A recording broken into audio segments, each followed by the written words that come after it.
look at the world in a different perspective or from different lens that you typically have. I believe that, for instance, one of the people who understand the world the best are those who have actually traveled the most, and they're way more grateful for what they have. Their understanding of the perspectives of the world, their their their viewpoint has grown, and so they're willing to see people in a different way. I think when it comes to this concept of loving people, one of the issues that we have is the fact that we don't understand people and we're not willing to go into their shoes or to walk a mile or even 2 miles in their shoes. And so it's very hard for me to love you if I don't even care to understand you. So, man, if the young people, if they take that time Man, to yeah, that's a great point. I'm sorry. That's a no, yeah, great point. yeah. All right. So, Brian, what are we toasting to? Made me think about this for a second, but I want to give a toast. I want to give a toast to all of those right now who are looking to and actively changing the world, and no one knows who they are right now. Those are the people I want to give a toast to. Like it. Cheers. So we talk about changing the world, and it's funny because the Black Culture Podcast was created to give people a voice. Mm, Um, we were just in a meeting on Clubhouse, and I was telling people, there's so many talented people in this world, and our mission is to shed a light on those people. that's Our right. mission is to and not just entertainers, not just athletes. There's so many talented people with businesses, with great ideas. So if the Black Culture Podcast could shed a light on them, that's what we're going to do. What are some of the steps? First off, tell us where you're from before I even get into that. Yeah. Right now, I currently live in Calgary, Canada, but I grew up in New York, Long Island, where I spent most of my life, and Shout I out love Long Island. I got right family out there. long. That's what's up, man. I love Yeah. that. I love what New York taught me, and definitely took a lot of that hustle mindset with me wherever I go. But yeah, that's where I grew up. Grew up in Long Island, New York. Spent most of my time for after high school graduation. Lived in Michigan, Indiana. But right now, currently up in Canada, Calgary. Mm. So I know we really want to get into it, but walk us through back in New York because it's funny. Sometimes we'll set out on a path and God has different plans, right? Hmm. So I'm not sure if this was always the path that you saw being a part of helping people to find their gift or the ways that they can help contribute to changing the world for the better, right? But what was your path originally or coming up in Long Island? Like what was it that you were trying to pursue at first? Man, growing up, so my dad's a pastor and my grandfather's a pastor. I got uncles that are pastors. So you're a PK. I'm a PK. Yeah. And to be honest, since I was a child, because one of the things that I saw was I have 4 siblings, 3 brothers, 1 sister. I'm the youngest. I saw that none of them went towards pastoral ministry. And so I felt like it was almost and none of them wanted to either.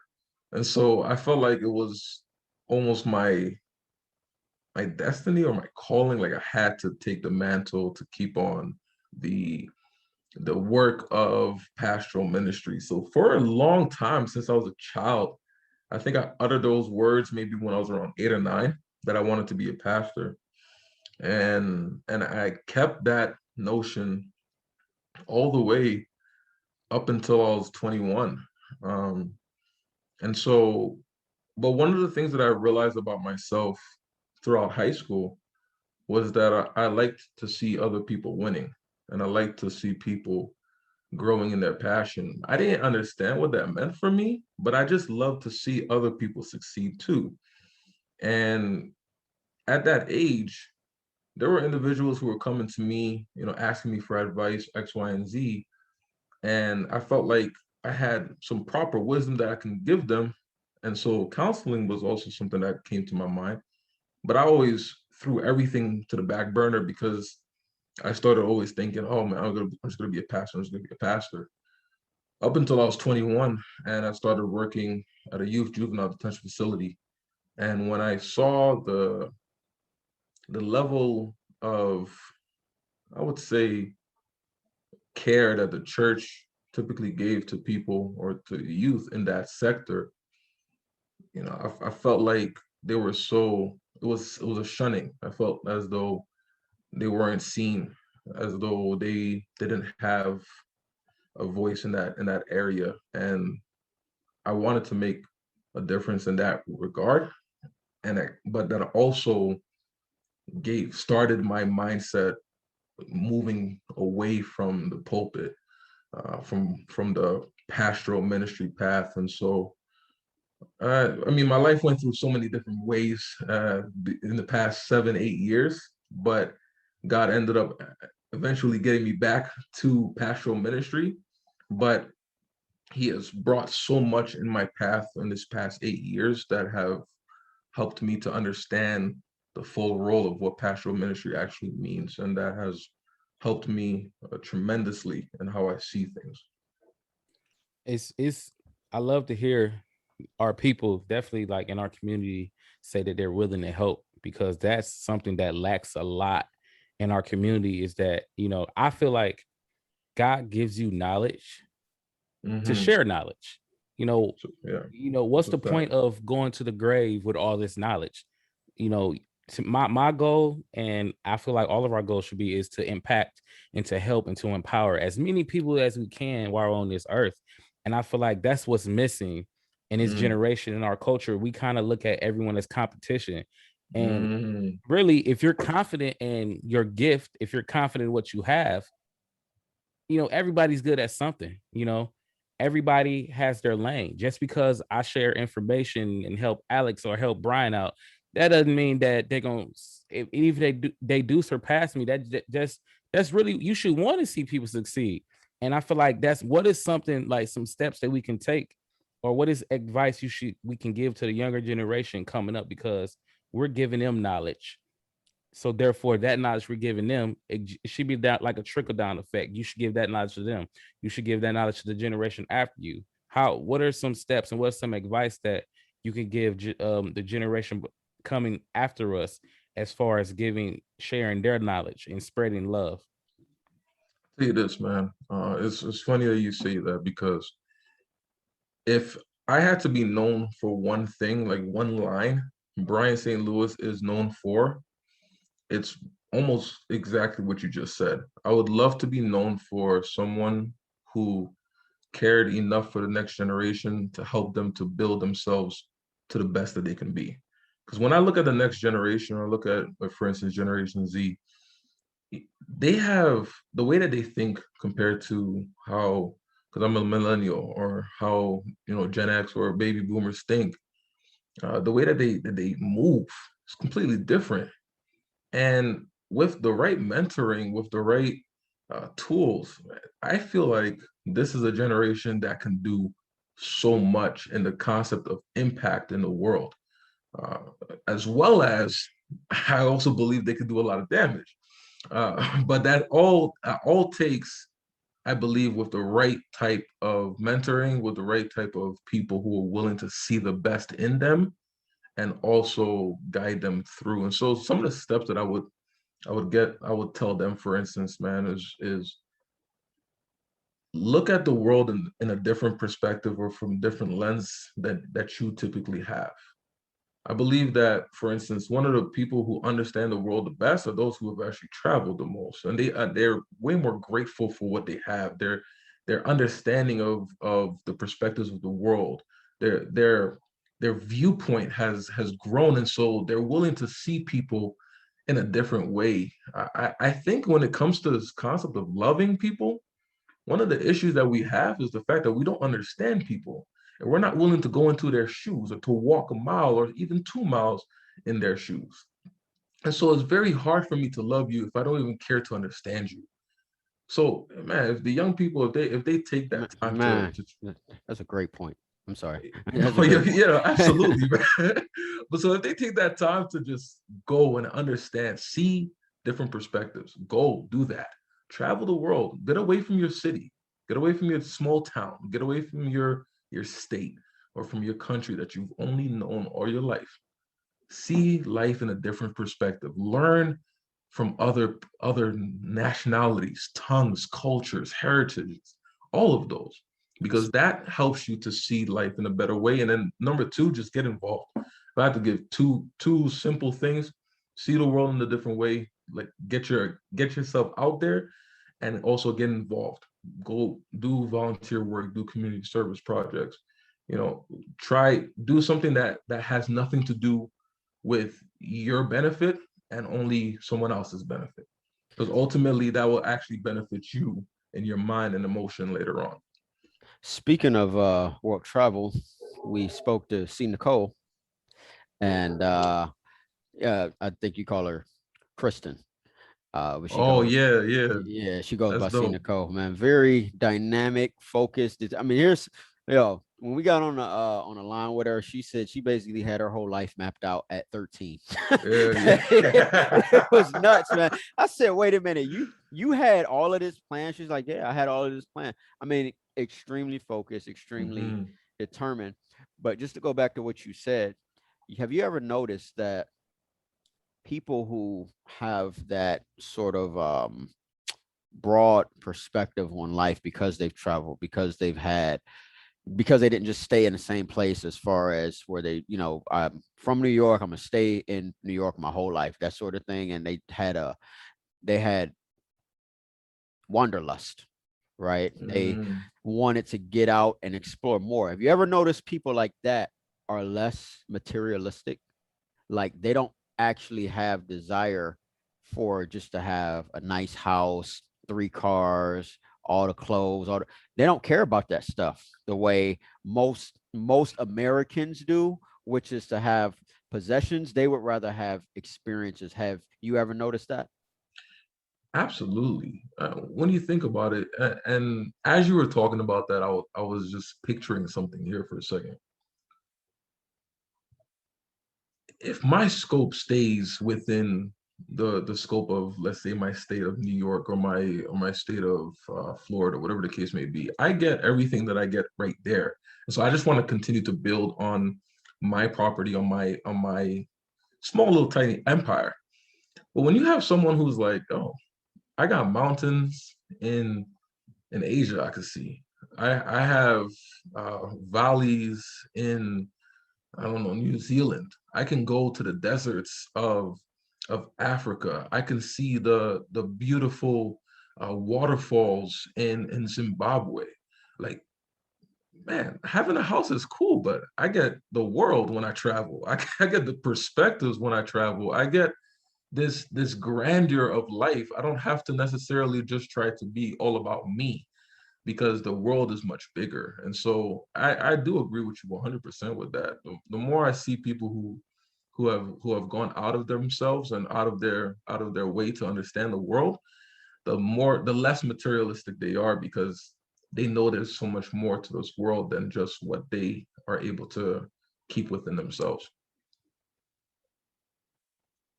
How was it growing up in New York? Oftentimes we hear stories about the Bronx and Long Islands. What were some of the life lessons you learned growing up there? You know, I didn't grow up in like the city, as the five boroughs where you got Queens, Brooklyn, Bronx, Manhattan, or Harlem, and then Staten Island. But because of my father, we were always in basically every major city. And so, but actually the one I loved the most was always Brooklyn. I don't know what it is. People from Brooklyn, I don't just resonate with them so much, man. But growing up in New York, though, there's and I feel like this statement now is almost true no matter where you go, but I feel like you grow up fast. You grow up faster than people who are living in certain smaller towns. And that could be the case in almost any major city, but there's just so much that is brought to you at once. Your parents could try to show to you, man, but things are going to be shown. Life is going to be brought to you, and decisions you have to make for yourself from the jump. And that's one of the things that I started having to understand from an early age, is that I have to choose the life that I want to live. And maybe cause some of that could have been from fear, because I didn't want to disappoint or get in trouble with my parents. But but I also realized early on, I was like, man, there are some people who are going down a certain path, and I don't want to follow that. What am I going to choose? Who am I going to be? And who I want to surround myself with ultimately. And so I think that New York definitely taught me how to hustle, taught me how to go the distance, and push yourself for things and levels that you want to see in your life. But it's also, there are pros and cons, and I do feel like, once again, there was a lot that was brought to my life, and you can't run away from it anymore. But it's something that I hold on to now, and I'm able to learn from, and to just continue to be a better person from. But one of the things I always tell my people from New York, especially those who I'm close with, is to get out for even if that's for a year. Go live in a different state, go live in a different place. I think too many of us out there have that mindset that we want to make it in New York, because if you make it in New York, you can make it anywhere. But I don't think that is something that needs to be done in that way. Just be able to venture off and see life. I keep saying this, but just to see life in a different perspective. Man, it's funny you said that. You said, and I think we have that same type of thinking here. Well, if I can make it here, I can make it anywhere. Yeah. But if you ain't never been nowhere other than here, how would you ever know you can make it anywhere? But That's right. I'm curious, because you came from a church family, right? You Mhm. said your dad was a pastor, uncles Yeah. pastors, whatnot. So, but you seem to have, and for most Black people who grow up in church families, their perspective on life is usually very religious. I say that also because I come from a church family. Mhm. So, what was it like in that household, and basically your life growing up? Was it church every day? Was it a little bit more diverse? Like, kind of explain that to us. What was your life like growing up? Yeah, like I said, I was a PK, and but the difference was my dad, his churches were always far away from our home. So we lived in Long Island, but our church could be in Harlem. So that's an hour away. Our churches, and that's an hour with no traffic.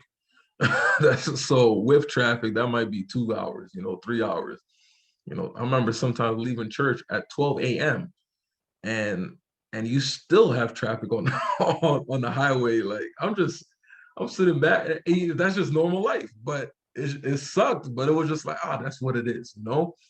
So I didn't experience the whole go to church every single day, even Wednesday night prayer meetings. I wasn't even going to those as strictly as I could have, because it was such a difficulty for us to be able to be around our churches. I think the only church that was, and this was after I graduated high school, my dad was in Boston for 4 years, and he lived 5 minutes away from his church. That was the closest church that has ever been to our home. Every other church was at least 35 minutes minimum before we could get to where we needed to get to. So, but besides that, our home was very religious. It was still very Christian in how we grew up. My mom is because she's still always sending us those WhatsApp messages. She's so, I believe that our spirituality in our home wouldn't have been as strong if it wasn't for my mom. Even though my dad was the pastor, my mom was the one that held us together. My mom was the one that made sure every night we had devotion. Made sure that we had our morning worships as well as family. And she worked as a teacher, and she always found time to nurture us, to guide us in in our walks. And were my parents conservative? Absolutely. Also the fact that we're Haitian, so that didn't help in that regard. But I do believe that, and I could say this maybe because I'm the youngest, and my brothers and sister might not have the same thought, but I think that they started to try to be more progressive because and understand us. And as time went on, and it wasn't always smooth. It wasn't smooth in that way, but our home, we definitely had a strong uh, impact when it came to our Christian faith. And to be honest, I was never afraid to be known as a Christian kid, to be someone in this world that was fearing or ashamed of my faith, because I knew where I was from and I knew that I had family who cared for me in that regard. And so, I'm very grateful for that. And actually, one of the things that I always want to say whenever someone asks about my home is most PKs turn out bad. We always hear about the PK stories. Yes, sir. And and like I'm not saying I'm anywhere close to perfect, because I'm definitely not. I had way too many mistakes. All of us got issues. Every family got issues. And I want to say that maybe my dad started getting it better with me, but every morning my father was there making sure I had breakfast before I went to school, had my lunch set up. My dad was at every single one of my basketball games. My dad was one of my biggest cheerleaders. He was always supporting me in anything that I did. And so I never had that resentment towards my dad as a pastor and the church. And I know a lot of PKs have that resentment because their fathers have chosen the church over their family. And you can't do that, man. Can't do that. And so I'm very glad that my father didn't do that for me, for my brothers and sister. And he was willing to show his love in that way. Sometimes I was like, yo, get out, because like I'm still trying to play some video games, and my dad was still around, but his presence was never light in my house, and neither did the church ever feel that his presence was light, because he was still visiting people, he was still reaching out, he was still a part of the community, still like very active in his churches, and so he never let the church overwhelm his family home, and that's something that I always want to appreciate my father for. Wow. So I want to jump into Madcasters. Before I do that, I Yeah, sure. just got to know. You said it was 5 of y'all. It's 5 in total, yeah. Okay, so which one of y'all was the baddest PK? I just got to know which Besides one you. of y'all. Right, exactly. Yo, how you gonna Besides put you. me on the spot like that? Yo. Man, I don't know if any of us had like the worst PK or anything, because we're all pretty good, man. My oldest brother, Sure you were. he my oldest brother, he played music for the church all the time. I'm gonna say me. I'm gonna say me. Let me tell you why. I'm The, the only one the who used to truth fight finally at comes church. out. I used to fight at church, legit. Like I used to actually have fights where people, because I had a bad temper, and so my brothers, Are they you the they would. youngest? I'm the youngest. Yeah, Uh, I'm the. And so like that was something that definitely happened for me. None of my other brothers ever did that, or my sister. I'm the only one who caught multiple fights being at church, and some of them I didn't ask for, but it's just like I never asked for a fight. I don't like to fight, but I never backed away either, and so that was, yeah, Did that you was. win? Did you win? That's all I Of want to know. course I won. Don't say Yeah, man. Did you win? that. That's all that matters. But hey, That's so funny. obviously complete 180, change your life around. You're no Yeah. longer fighting in church No, anymore, no longer hopefully. doing that, man. No. Um, so I gotta know this. You've been in Calgary for how long? 3 years now, 3 years. it'll be 3 years in June. Be 3 years in June. Now, how long Yeah. have you had the podcast? Started the podcast in November. Oh, so Yeah, very, very recently. Just that's the started same that. time we started our podcast. Oh, Yeah. that's what's Yes, up. sir. I like Yes, that. sir. So let's get into this, because what made you move to Canada? Like, I know obviously there was an opportunity there, but what made you say yes, your family pack up and go? And I don't know if you'd been there before or not, but what made you say I'm moving from the US to Canada and this is gonna be my home? Man, that's a long story, but I'm gonna cut it short. I'm gonna try to make it as short as possible. I visited that spot in Calgary for a friend's graduation into the police academy in 2015. Never in my life did I actually think that I was gonna go there though.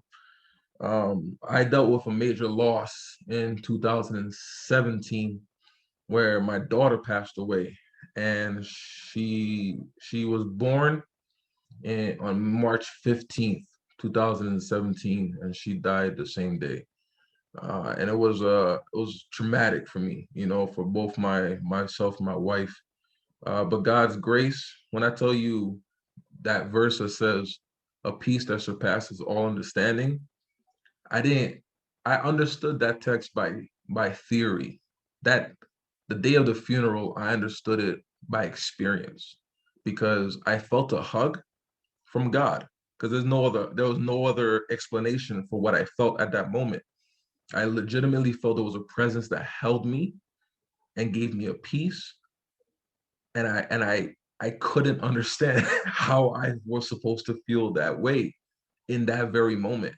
And I walked into my car and I looked at my wife and I asked her one simple question: "How are you feeling right now?" And she said, "I don't know how. I don't understand how in the world I can feel this way, but for some reason I feel at peace." And I knew it was God. I knew it was God at that moment. So with that whole situation that happened to my life, I ended up going to Jamaica that winter in November, and for my one of my best friend's wedding, and I was brought to my senior pastor, who is right now, and he told me, he said, "Hey man, would love. I heard you're always focusing on youth, X, Y, and Z, and I'm looking for someone who could be more youth focused on youth orientation and to help build our church in that regard. Would you be willing to come to Canada?" And I was like, "No." I told him, "No, that's not for me. Pastoral ministry is not for me anymore." I thought that my life was not going to go in that direction, and I was focused on my students in Indiana at the time. My good friend said, talks to my wife, and he's like, "Hey, guess what? Bryan said no to this." And my wife looks at me and she says, "Bryan, you always did say if the opportunity came, you would at least explore it." I said, "All right, I'm a man of my word. I'm going to explore it, but I don't mean I want to do it." But I did explore it, and one of the things that I did, I fasted for 5 days because I believe like decisions like those can't be done unless God is guiding you. Bro, ain't it crazy how women had this way of bringing up stuff you said 1,000 years ago Man, and just throwing it in your face at the right time? It's like, no, the she right did. time, No, she man. didn't do that. It was honest, but I thank her for that because she kept me to my word. Long story short, man, God was so clear as to how he told me he wants me to go. Signs were done, and the greatest sign actually was on March 15th, 2018. Now, I had asked God, I said, "If you really want me to do this, you could have talked to me on that day because that was the day of my greatest pain. And so if you're going to talk to me, I know that you understand that day has a lot of meaning to me. And so speak to me on March 15th." Spent 3 months waiting for an answer, and I knew that nothing was going to be said until that day. That day, I got 4 calls, specifically dealing with my move towards Canada, and all my references called in that day. My pastors, uh, even the trucking company had a phone call that about getting me prepared to go. Everything. It was one of those things that that was only God. And on March 15th, that's when He spoke to me in that way. And so that's how I found myself up here in Canada. It was one of the greatest moves that I could have made for my family as well. Wow. Wow, that's an incredible story, man. And I know it's late, obviously, but condolences to you and your wife, and Yeah, thank you, man. thank God for His healing mercy and grace, and Absolutely. you know what I mean. Yeah. And then you took on a role not just as a youth pastor, but it's very rare you run across people and you're like, man, that dude has a gift for this. This dude has grace for that. I can actually Mm, just tell by speaking to you your passion for the work that you do. And it's amazing how last year created the opportunity for all of us to kind of yeah. have our own individual platforms to kind of voice our opinions, have conversations about it. But let's Absolutely. let's let's jump into Madcasters. Let's talk about changing the world, because the world Hmm. is in need of changing. Yeah. You know what I Absolutely, mean? man. But you're in Canada now, and we're gonna get to Canada. But since you're from the US, let's start with the US, Yeah. right? And being a man that wants to see youth go into a different direction, what would you say are some of the biggest issues that you see with American young people? And I ain't even talking about just black. I'm talking about young people, period. America has its own culture. No matter where you're from in the world, you come here, you get ingratiated into this culture. What would you say are some of the biggest issues that need to be changed amongst the youth here? Man, definitely one of the things that come to my mind is the need for guidance. I feel like a lot of the youth, if they don't see it, I don't know if they necessarily want to be shown a specific way or how to maneuver or how to walk into this world. There's I believe in mentorship huge, and I believe that it's something that could help our youth guide themselves and to understand how to move into being holistically successful young adults. But if you're not willing to listen, and if you think you know it all, it's very difficult for you to be willing to listen to sound wisdom.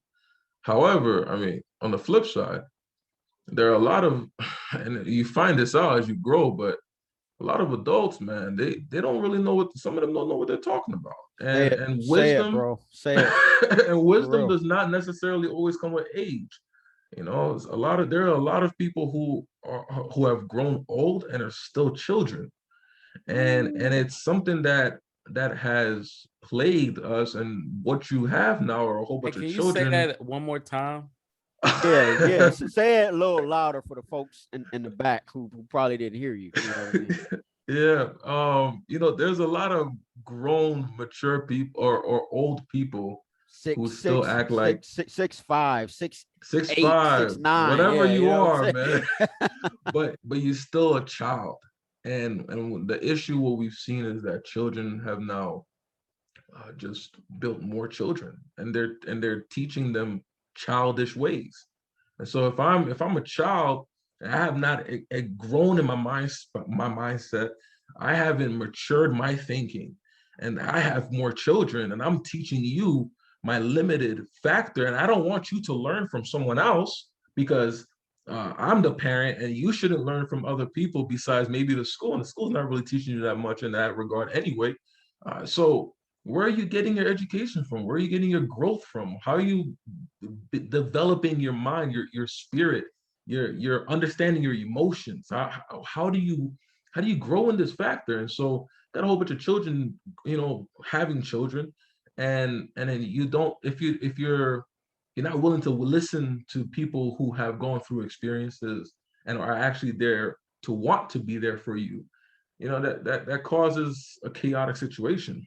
And that's one of the issues that I see happening right now in our youth for sure. So that is like, and you see that a lot. Like, we, as far as us on this call, we had grandparents that were Yeah, actually elderly grandparents. yeah, We had uncles that were actually uncles that been through life. Nowadays, your uncle almost the same age, is not a few years older than you. yeah. It's a So you fact. really can't. So it's like now, like, and that just opened up a whole nother topic, like who does our youth really have to go to? Like who do they really go Mm, to talk to get information from? And this is why a lot of them revert to entertainers. They yeah, listen to this music and they take in every word that they say, because like a average age. When I was younger, my grandmother was in her 60s, 70s, 80s. Grandmas now are in their 30s, 40s, and 50s. Like no Man, cap. that's crazy though, ain't it? Like you Yeah. got So a like 32-year-old grandmother. you like right. So it's like you really haven't, and most 30, 40, 50-year-olds are still kind of hanging on and trying to live that younger life. So Right. imagine a teen or early 21-year-old trying to learn how to be a lady from someone that's still trying to act like the age they are. And this is Right. where you see like the downfall too that's in our youth now, because there's no more, I hate to say this word, I don't want to offend anybody. There's no more senior citizens. Let's just be honest. The senior citizens are youth. Elders. The Yeah, it's elders. no more elders. The elders, senior citizens sounded much funnier though. Like the elders now really are your peers. You got to think, we were younger. You didn't look at your elders as your peer. No, that's you respect them. So like now, to me, like you said, it's young people leading young people, and young people have not been through walks of life yet. They haven't experienced anything to try to, hey, don't go over there. I've been over there. Right now, you going over there with your grandma because y'all both in the same area in your life. And I'll say this. Some people will counter your argument and say, oh, I want to deal with experiences. I need to learn. I need to understand these things. And we're not trying. I don't believe in any way, shape, or form that you should try to stop people from experiencing life. However, there are certain steps that people have made that can make your experience that much better. And or there are steps that people have made so that you don't take that specific step and you can overstep it or go a different direction, so you don't have to go through the same things that they have done. And that's one of the things that, as the younger brother in the family, or the youngest brother in the family, I had the benefit of seeing four people make mistakes. I had the benefit of seeing four people succeed. How did they succeed? How did they win? How did they lose? And so I was able to see their steps and decide what I want to do. And I also still made my own mistakes that I still have to pay for today. However, you put yourself in a different direction because of the mere fact that you're willing to learn from someone. And I was 22, 20, mind you, I got married young. So I got married when I was 22. And so one of the things that I knew, I was like, yo, I need a mentor. I need someone who who's been married for longer than me, who understands this game better than me. And so I automatically reached out to one of my older brothers, not older brothers, but this guy who I know is like a brother to me. And we talked, and he just sat me down sometimes, and him and his wife would talk with my wife and I, and that's how my marriage started shaping. Wow, man, you don't know how much that is needed today. Because you got married couple, and I'm not even talking about in their 20s. I'm talking about in 30s, 40s, sometimes right. 50s. They don't have somebody to talk to. But it's funny you mentioned you had your older brothers. We interviewed one of Willie's classmates who's now running for city council here. Oh, that's and awesome. he grew up with his brothers as his mentors. And he said that because he had his brothers, he didn't have to go down the same or have the same pitfalls that they did and a lot of other people in the community did, because he had those older brothers as mentors. And nowadays, more than ever, you're seeing where guys like us, we got to step in the role of being big brother, regardless of if it's our kin or not, but we just big bro, you know what I mean? Yeah. And to that point, I guess my question is, do we have enough people who are willing to do that? That is a great question. So that goes back to like what I was saying. Like a lot of people that are supposed to be mentors or labeled as mentors, they still want to be young. It's just not in sports where parents are trying to live their lives through their kids. That's in everyday life. It's just not in youth sports. You see parents at the clubs with their damn daughters or their damn sons. Like, whatever happened to, hey, you need to be back home at this certain time now, and to alter that, they'll be like, well, at least I know where my kid at, I'm out with him. But listen, man, kids are meant to be structured. Kids need structure in their lives.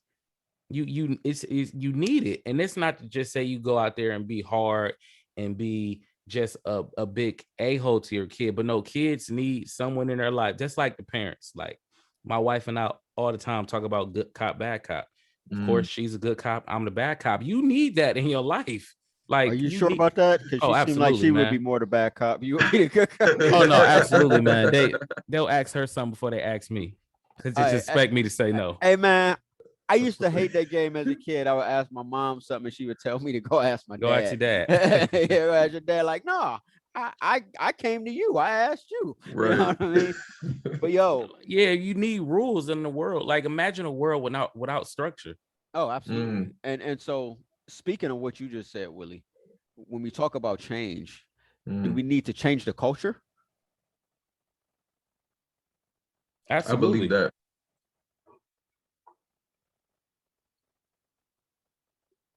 Yeah, I believe that. I believe that 100%. We definitely got to change that culture. Like, I'll give you an example. One time, I had a great relationship with my students. You know, professional, strong relationships. But they knew I was there to love them.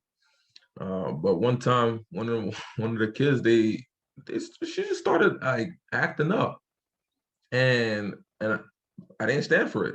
I was like, yo, stop your nonsense right now, or you know, X, Y, and Z. I'm about to make sure I can either get you sent home or whatever needs to be done, because I'm not gonna deal with that. And you can see her face. She was like, oh, St. Louis, why are you acting like that? And I was like, yo, I'm not gonna give you special treatment just because I know you and you have a great you're a great person in general. If you start messing up like this, I'm gonna start talking to you, and I'm gonna try to figure you out. But please understand that I'm not gonna let you just act any type of way in my class. And I remember she was mad. She was mad. And the next day, the next day I'm working in my office, and I have a couple of my teachers in there. And she walks in with an apology note, and she tells me, you know, St. Louis, I'm sorry. I was wrong for what I did, X, Y, and Z, and I just want to say I'm sorry. And I was like, hey, no problem, blah, blah, blah. You know, I'm always here for you, X, Y, and Z. And I remember I shut the door, and I looked at the staff members, our teachers, and I was like, yo, as much as you gotta show them love, you gotta also make sure they understand discipline, because discipline is major in how they move forward in life. And so, like, I started seeing those in how my students moved, and I started realizing that, and when it deals with mentorship and that whole culture of being there for people, you can't just be too hard on people, but you also can't just be like, oh, do whatever you want to do, because that that mindset doesn't help anyone. And then we get mad because we're not seeing our youth, or we're not wanting them to be a certain way, and we're seeing our society go in a certain direction, but we have to be the ones to step up to show them the way. You know, I mean, sad enough, we have people who've made it, who choose to leave their communities, and I think sometimes it's important to give back to the communities that we've left, or try to find ways to just continue to build the communities in some way, shape, or form that we're at. And it's not always easy. It's not always black and white, but I do believe the culture has to change, and we have to be willing to be a part of that change. It's not going to just happen by happenstance. You know, it starts with you and me. And kind of going back to what you said, you was like, she probably saw you not just as a mentor, but as a friend. But when you showed her, hey, I can be firm and stern at the same time, it made me think about how you got a lot of parents who trying to be their kids' friends, right? And I'm not here to be my mom used to always tell my sister, she's like, I'm not one of your girlfriends. I'm your mother. And my dad and I, we never had that problem. But it's like you'll see a lot, especially with women, because you got a lot of single mother homes now. Yeah. The women are trying to be their daughter's friend, right? Opposed to being the mother. And I think I think one of the things that's missing, unfortunately, is that male presence in the home, because those two energies bounce off of each other. Yeah. and you're less likely to act or try to appease your kids opposed to being their parent and guiding them in a certain direction, right? Mhm. But I want to segue because it's Mental Health Awareness Month, Mm. um, specifically the Black community, Yeah. right? Specifically the Black community. We've been traumatized for centuries, and Yeah. that just doesn't go away because Black Panther came out, or we Yeah. got all of a sudden a chief diversity officer at this company, right? That those Mm. things don't go away, and it's been passed down from generation to generation. How do we change that? How do we heal and begin to change the culture? Because a lot of us are doing things because we never had those things. And Mhm. so instead of being that rock and saying, okay, I see where the community is, I'm going to delay my gratification in order for this next generation to be set That's up real. right on a That's firm real. foundation. How do we change that? Because a lot of these are just issues that have been passed down from generation to generation. Mm. That's a serious question. What you're saying right there is really real. And I don't know if this necessarily gets answered in one way, but when we look at the Black community, I think one of the things that we have a hard time in is unity. It's, willingness to see you not as a threat, but someone that I want to see come up. And when you look, I mean, when you go into, like, I mean, I'm going to go back to where I grew up. The Jewish population, man, they're tight. You can't go out. You can't stop them from their inner growth.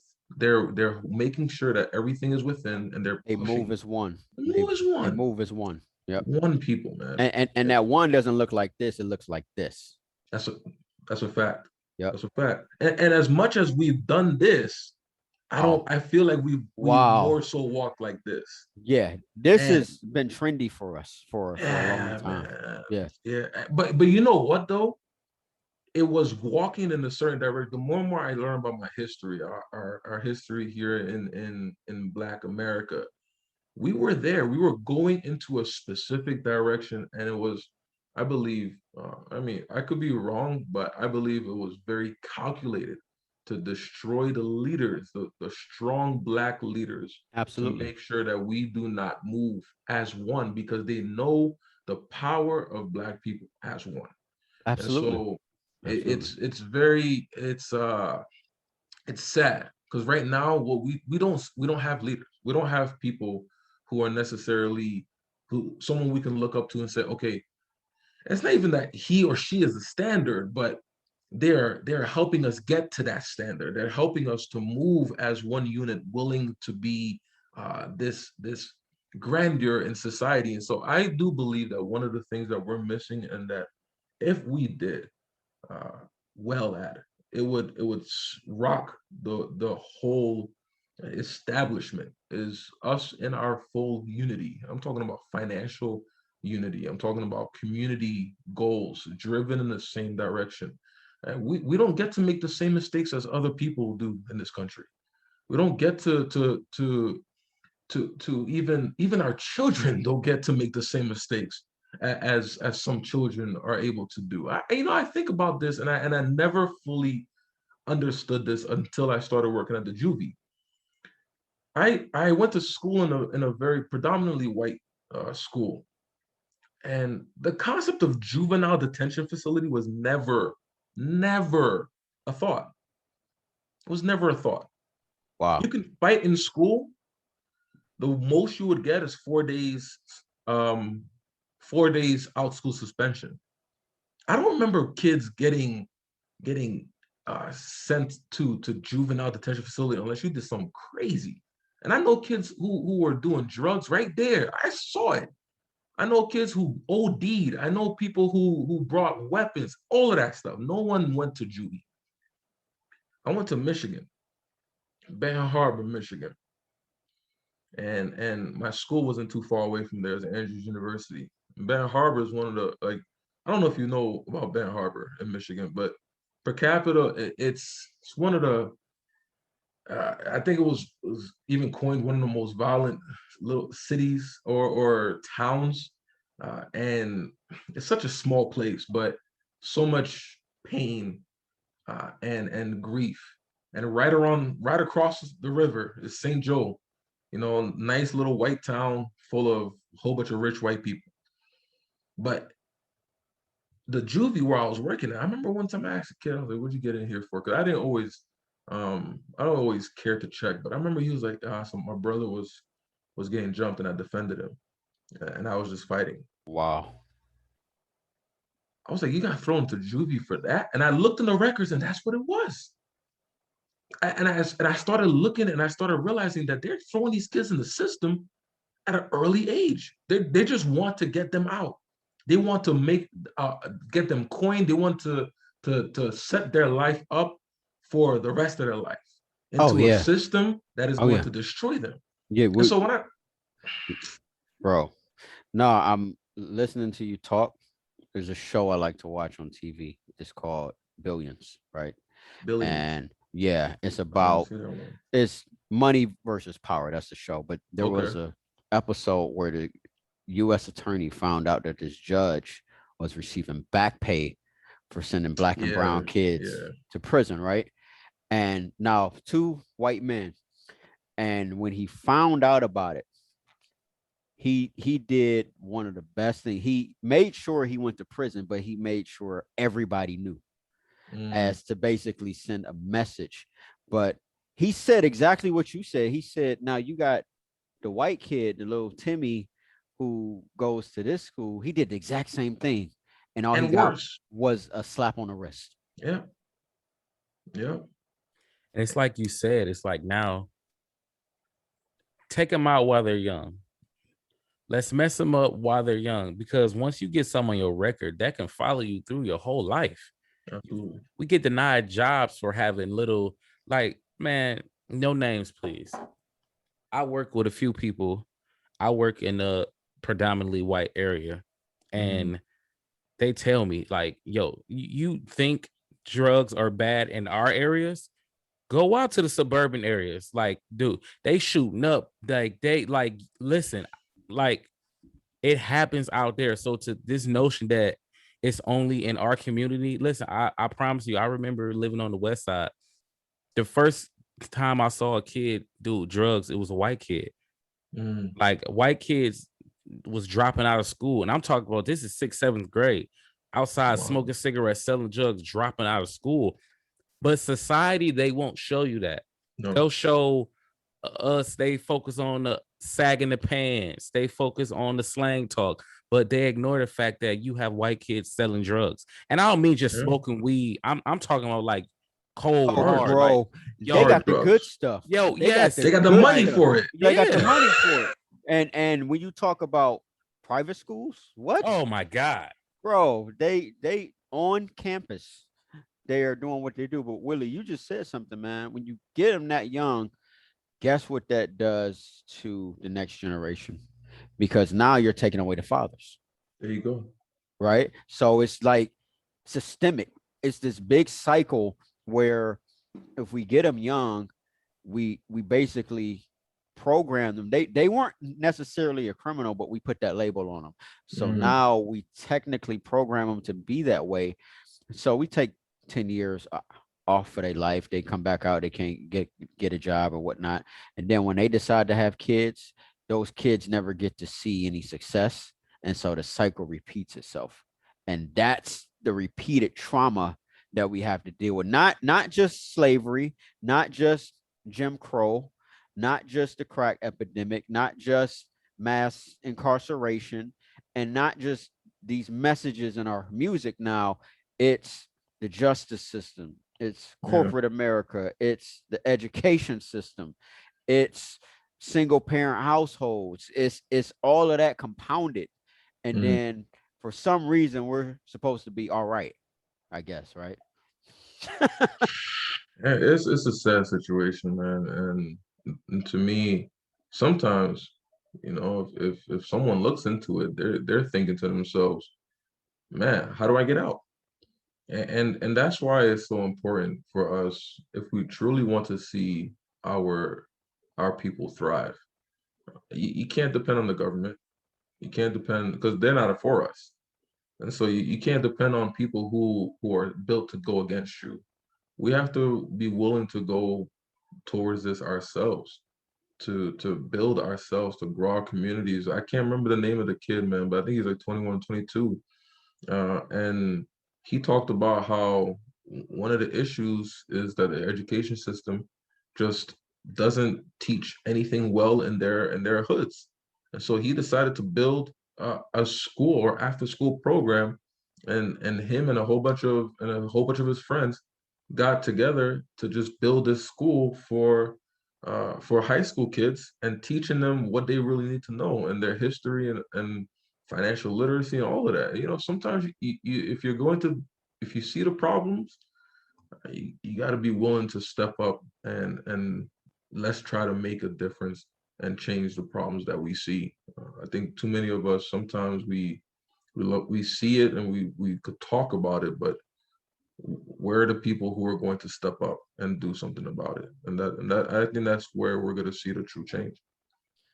First off, I need to meet this guy because that is a vision of mine after school to teach kids the things that they really need to know. Yeah, Because I feel like that you and I are will, kindred, man. yes, yes, sir. Yeah, That will rob the streets of turning our young men into that's right. thugs, right? And then it also empowers them to do exactly what you just said, unify. Yeah, You know what I mean? But let's dig a little bit deeper with the little bit of time we have left. sure. Madcasters. Hmm. So one of the things I love about you, and it's something we need more of.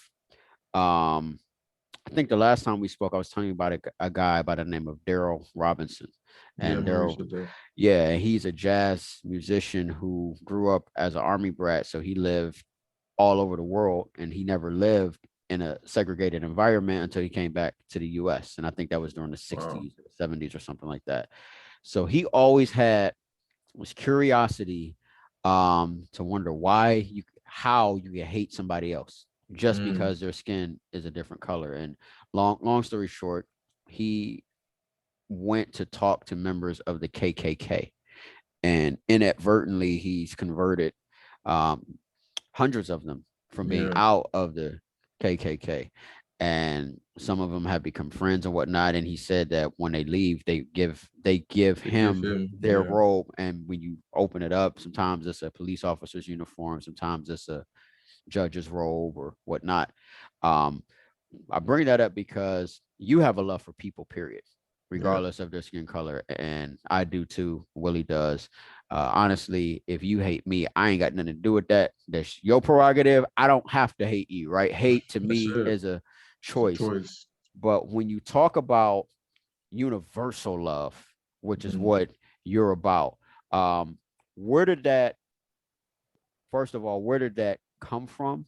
And how do you promote that message in such a toxic environment, a toxic society that we're living in now? Uh, if I were to say any other word, that the concept of this universal love came from anywhere else but Jesus, I'd be telling you it's a lie. This love, God is love. That's number one. God is love. And so the whole concept of love helps me to understand God more, but also I take it in order for me to impact the world as well.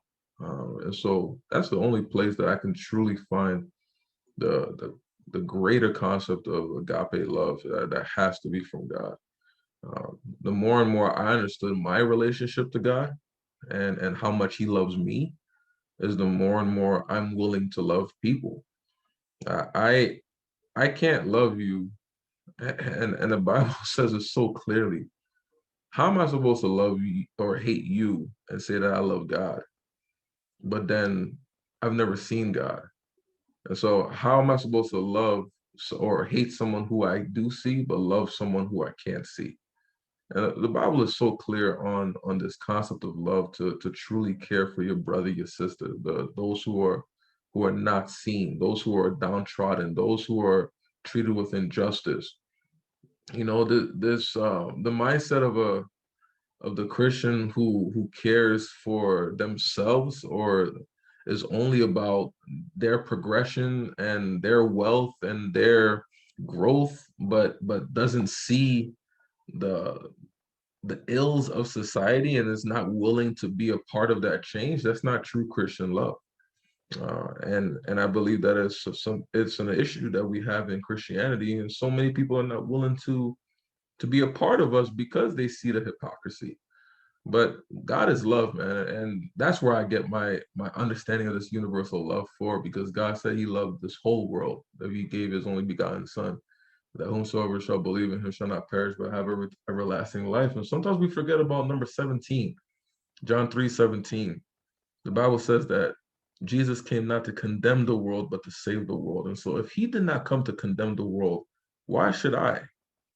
Why should I in any way, shape, or form try to condemn you or judge you for the path that you lived? And so I've had so many mistakes in my life. I've made so many problems in my marriage, and my wife has forgiven me. I've I haven't lived this perfect life, and so why am I expecting everyone else to? And so this concept of grace really brought a sense of me of understanding to me, and I also believe that the death of my daughter helped me to just care for people more, because I felt a pain that I never wanted anyone else to feel. And I asked myself the question, what are you willing to do in order for people to have a life where they don't have to be living in that pain? How can I alleviate how can I just alleviate one person's pain? You know, I know I can't do that for the whole world, but man, if I can just try one person, if I could just help one person, if I can just reach out and touch one person's life, how can I do that? And that's kind of been my life's mission, is to just impact positively, even if it's just one. If it's 100, if it's 1,000, if it's a million, hey, fair enough. But I just want to start with one. And to your second question, the question was, you repeat that one more time again? Yeah, no. Um, It so I think you answered the oh, second. the toxicity in this world, Yeah, right? yep. Yeah. I think that's the whole issue, is the fact that there's so much toxicity, there's so much negativity and hate, and you can't combat hatred with hatred. You got to combat it with good and with love. And so, you know, for me, in my opinion, you know, as much as there's evil in the world, I believe that there's way more love, because God trumps all of that. And so it's our job and it's our duty to show that, and to highlight that. And that's why I just want to focus on the good. I want to focus on those who are living that life, or who are trying to enact that justice where those are being treated with injustice, or those, you know, showing love to refugees in countries that you never even went to, you know. And it's just, I believe, and I could be wrong, but I believe that if we showcase more of the good, maybe more people will see that you too can make a difference. And hopefully that gives you that understanding and the energy to try to make a difference in your life and in your communities too. Man, you said something. First off, bro, you're an amazing person, man. Let's just throw that out there, man. No, man. Oh no, man. No, Only God no. is good, man. It's just, I've heard that before, and I throw that away because I know how messed up I really could be, and how I am in my life, man. And like I said, and the reason why I always say that I'm messed up so much is because I know I wouldn't be the way that I am if it wasn't for God, man. But I appreciate that. I do really appreciate that, though, man. Like, not too many people, like, it's hard. You found a purpose in the midst of your pain. You use that, Yeah, and you, like, I don't think, like, that's nothing to really, definitely with the way mental health is, that's nothing to look over or to gloss over. yeah. In the midst of your pain, you found a way to you were still thinking of a way you can help people. You were still thinking of a way that you can use that and impact lives. So to people that are going through rough times in their lives, what is a message and some advice you can give them to get through those hard times? Because definitely, like, you know what, let's do something that we've never done before, because men don't like to talk about mental health, right, Alex? No, yeah, we don't. It's something that Yeah. is, it could be like a vibe killer, like, yo, bro, don't do that, man, you killing the vibe. It's like, and that's one thing, women are more comfortable with having certain subjects, certain topics, because as men, you know, we don't want to be seen in a certain way. We don't want to, you know, I don't really know you like that, man. I don't want you to know what's going on in my life, but really, we just need to take time to talk. So tonight, we always ask our guests for a message. But tonight, if there's a young man out there, no matter what age, if they're dealing with something, they're dealing with some type of stress, some type of mental health, what is some advice that you can give to them to get through that? Man, so number one, man, seek help. Reach out to someone as soon as you can. Someone you trust, someone you feel like you can pour yourself out to. Try to seek help, man, because I'll say this, and let's break the stigma. So I'm willing to say this as well. Though I poured in my life, there was in that period of time, there was a week where I was home alone. My wife went to Antigua for her best friend's wedding. School they just graduated, school just ended, and I found myself on my couch for a whole week. And I was depressed, man. I was depressed. I was able to think with nothing stopping me for a whole week. And no lie to you today, man. Only by his grace am I still alive today, because I had suicidal thoughts, man. And it messed with me. And I knew I needed to reach out to God, but I needed someone too. And don't make the mistake that I made, which was continue to move forward without reaching help. Because not everyone's going to be able to make that, man. We have too many people who think they're too strong, and they go through it by themselves, and they don't get that help, and they make that tragic mistake, man. So, man, seek help. Reach out to someone, whoever it is, even if it's a stranger. Pick up a hotline, whatever the case may be. Seek help, because there is someone out there willing to be there for you at that very moment. As much as you may think they're not, there is someone there for you at that very time, man. And I would say also dig into your emotions. Don't run away from whatever it is that you're feeling. Don't try to keep it within yourself and only exert that when you're mad or when you're sad, because typically those come out into very toxic behaviors. And so deal with your emotions, understand why you feel the way that you feel right now. Like, dig into the emotional walls that you've built, understand the pains that have brought you there.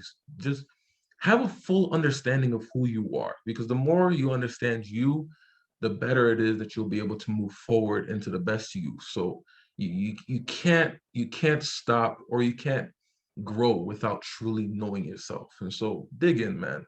And it will hurt, because there might be memories or thoughts that come to you that you may not want to think about, man, but that's the only way to be able to break those barriers down and to walk into a better future. Yo, hold on real quick, Alex, because I know I don't want you to work with this before we close out. My man said you can't fully grow without knowing yourself. Like, that may gloss over people's head, but it's so true. Thyself.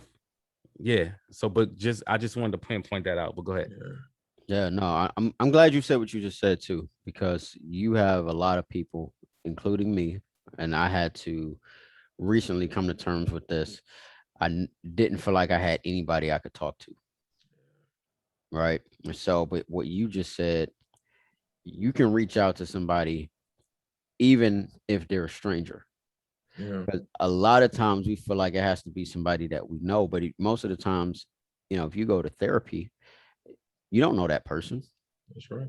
You know what I'm saying? And I will add to that, if fellas, you're out there and and you haven't reached out to somebody in a while, and you are within yourself strong and you can be a resource to somebody, be that person that somebody can reach out to.